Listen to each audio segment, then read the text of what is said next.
Essa é a segunda parte do vídeo sobre sangue e agora eu vou falar de alguns males que o sangue pode sofrer. A anemia é muito comum, é uma condição que o sangue não tem quantidade suficiente de hemácias saudáveis. O tratamento para anemia tem que ser feito com auxílio médico e requer um diagnóstico médico também. A anemia pode ser da falta de glóbulos vermelhos ou glóbulos vermelhos disfuncionais, mas isso causa redução do fluxo de oxigênio no corpo.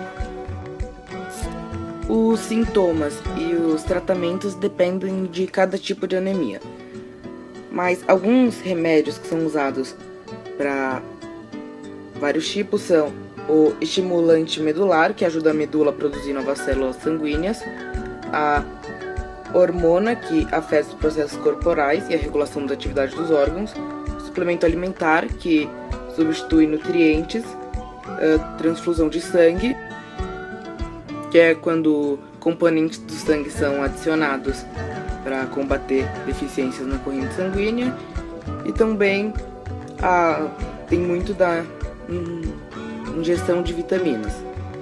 E os especialistas a serem consultados para essa doença são o nutricionista, que é especialista em alimentos e dieta, pediatra, clínico geral e hematologista. Eu vou falar de 7 tipos de anemia.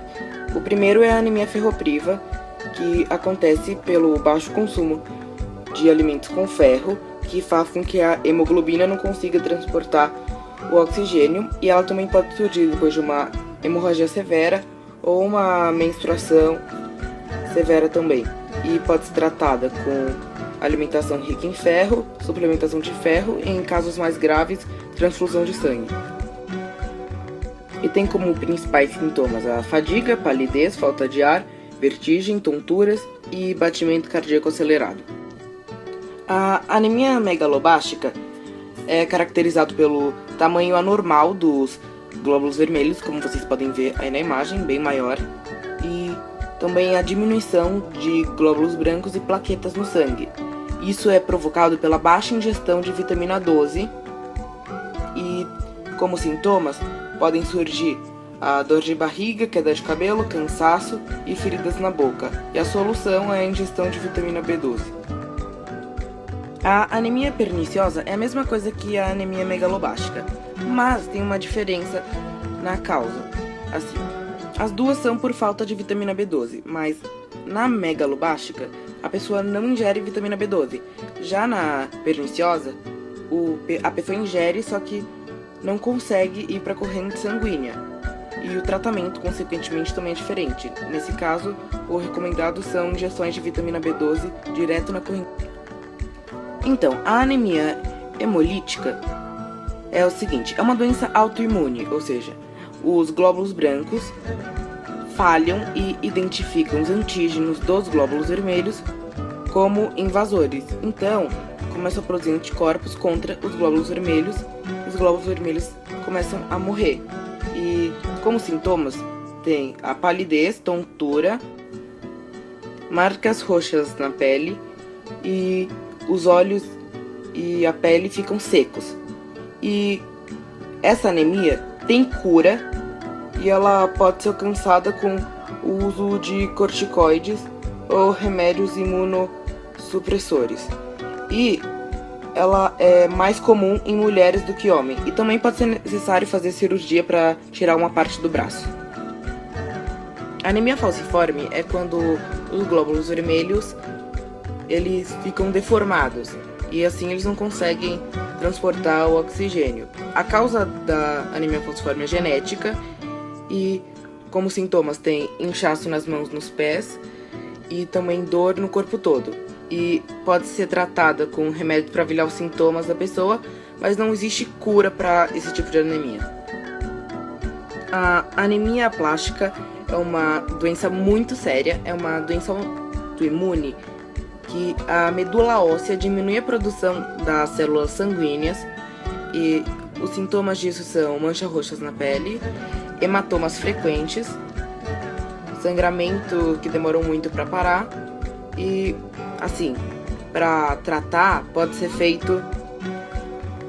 O tratamento é feito com o transplante de medula óssea e transfusão de sangue. E quando o tratamento não acontece devidamente, ou até acontecendo devidamente, pode ser, a pessoa morre em menos de um ano. A anemia de Fanconi é outro tipo de anemia genética, onde o tamanho dos glóbulos vermelhos é anormal e também tem a diminuição dos glóbulos brancos e plaquetas. E é provocado também pela deficiência da vitamina B12. Os sintomas podem ser dor de barriga, queda de cabelo, cansaço, feridas na boca. E o tratamento é feito principalmente com corticoides e são realizadas transfusões de sangue e transplante medular. A leucemia é um câncer nos leucócitos que tem uma origem desconhecida, que é o seguinte: células jovens anormais, elas se acumulam na medula óssea e substituem células normais, e essas células anormais ficam se reproduzindo e se espalham pelo corpo, atrapalhando as funções do sangue. O acúmulo dessas células defeituosas, elas prejudicam a produção de glóbulos vermelhos, causando anemia, e também dos glóbulos brancos, deixando o organismo mais sujeito a infecções, e das plaquetas, ocasionando alguns sangramentos na gengiva e no nariz, e manchas roxas na pele e pontos vermelhos sob a pele também. Os sintomas podem ser febre, suores noturnos, perda de peso sem motivo nenhum, desconforto abdominal provocado pelo inchaço no fígado, dores nos ossos e nas articulações. Caso a doença afete também o sistema nervoso central, podem surgir dores de cabeça, náusea, vômitos, visão dupla, desorientação. E essa doença progride rapidamente, exigindo que o tratamento seja iniciado logo após o diagnóstico. O tratamento é feito com o objetivo de destruir as células leucêmicas para que a medula óssea volte a produzir células normais. O tratamento usado é a poliquimioterapia, e também são usados o controle de complicações infectuosas e hemorrágicas, também prevenção e combate de doença no sistema nervoso central. E o transplante de medula óssea também é uma solução. O tratamento da leucemia é dividido em 3 fases. A primeira fase é a consolidação, onde é usada a poliquimioterapia para matar as células defeituosas. Depois, e o objetivo dessa fase é deixar a pessoa aparentemente bem, mas as pesquisas indicam que tem uma grande probabilidade de ainda existirem células. Então, a segunda fase é a repetição, onde se repete os medicamentos, e depois tem a manutenção, que se alarga ao longo de meses, e é um tratamento contínuo. Hemofilia é um distúrbio raro, onde o sangue ele não consegue coagular normalmente. O tratamento até pode ajudar, mas essa doença não tem cura, ela dura uma vida inteira. Ela precisa de um diagnóstico médico, e o sangramento excessivo acontece após qualquer lesão. E o sangramento é interno ou externo, nesse caso aí na foto é externo. Os sintomas da hemofilia são hematomas grandes ou profundos, a dor nas articulações e também inchaço, o sangramento inexplicável e também sangue na urina e nas fezes. O tratamento inclui injeção de fatores da coagulação ou plasma.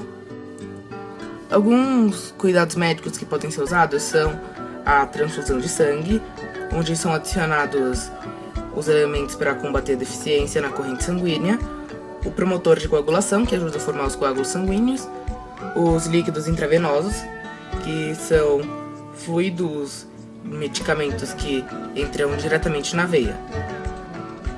Alguns dos médicos que tratam com hemofilia são os pediatras, clínicos gerais, hematologistas, fisioterapeutas, que restauram as funções musculares por meio de exercícios, e os ortopedistas, que tratam de doenças nos ossos e músculos.